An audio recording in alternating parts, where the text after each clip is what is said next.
சென்ற பாகத்தின் தொடர்ச்சி. ஐயா, நமக்கு இருக்கிற 2 குழந்தைங்க இந்த மாதிரி நடிதான் தூங்கி எழுந்து சாயம் வந்தது, பாம்பு வந்தது, பூதம் இந்த மாதிரி பேசி தெரியும், உனக்கு நல்லாவா இருக்குது, பேச படையா அப்படின்னு சொல்லி பொண்டாட்டினுடைய அதட்டல்னால கமெண்ட் படுத்துட்டான்.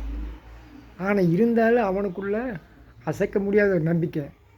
சரி பாப்பா வெள்ளிக்கிழமை 2 நாள் இருக்குல்ல அப்படின்னு சொல்லி அந்த நைட்டு ஓட்டி போட்டு காலையில் எழுந்திரிச்சு மீண்டும் சம்சாரத்துட்டு சொல்கிறான்.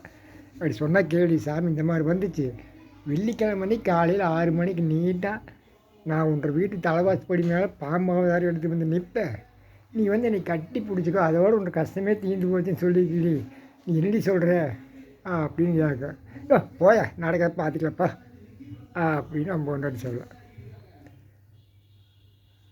2 நாள் போச்சு, வெள்ளிக்கிழமை பிறந்தாச்சு. இவன் எதிர்பார்க்குற மாதிரி மணி 5:30 மணிக்கு இவன் ரெடி ஆகிட்டான். ஏன்னா இவனுக்கு ஒரு நம்பிக்கை, யார் என்ன சொல்லிட்டாலும் பரவாயில்ல, ஆண்டவர் கண்டிப்பாக வருவார் அப்படின்னு சொல்லி. அதே மாதிரி கரெக்டாக 6 மணி ஆனது.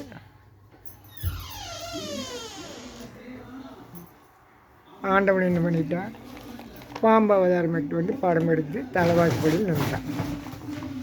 இந்த பூசாரி அதை பார்த்தது கட்டி பிடிக்கி அவனுக்கு ஏன்னா அப்படி ஒரு பயம், ஒரு என்ன சொல்கிறது, அப்படி அவனுக்கு பயம். இன்னும் சம்சாரத்தை அடியே இங்கே வா ஆண்டம் வந்துட்டாண்டி வாடி அப்படிங்கிறான். அவள் வந்து பார்க்குறா, தலைவாசப்படியில் அடிக்கின்ற அலைக்கு இந்த நந்தினி டிவி தொடர் காட்டுறாங்களே அது மாதிரி சரியான பாம்பு நிற்கிது. ஐயா தயவு செஞ்சு போய் ஆமாதுங்க மாதிரி தொட்டுறது ஐயா, அது சாத்தினா ஒன்று செத்து போயிடுவேன், நானும் என் குழந்தை பிள்ளையெல்லாம் அனாதியாக பொறுமையாக சொன்னால் கேளு, அடியே காமதி கமலா பார்வதி லட்சுமி எல்லாம் கொஞ்சம் தடி எட்டு வாங்கடின்னு சொல்லி அவள் சத்தம் எழுப்போம். இன்னும் அந்த அக்கமாத்து வீட்டுக்காரெல்லாம் சேர்ந்து ஆளுக்கு ஒரு தடி எடுத்துகிட்டு வேகமாக வர்றாங்க. இது என்னடா, நாம் என்ன சொன்னால் இவன் என்ன பண்ணிட்டு இருக்கிறா, இனி வெயிட் பண்ணணும்னா தடியாலெல்லாம் நம்மளை அடிச்சிருவாங்க போலக்குன்னு சொல்லி நினச்சிட்டு சாமி உடனே நீ இவன் நம்பி புண்ணியமில்லைன்னு மழை அது கிளம்பிடுது. இதன் தொடர்ச்சி தொடரும்.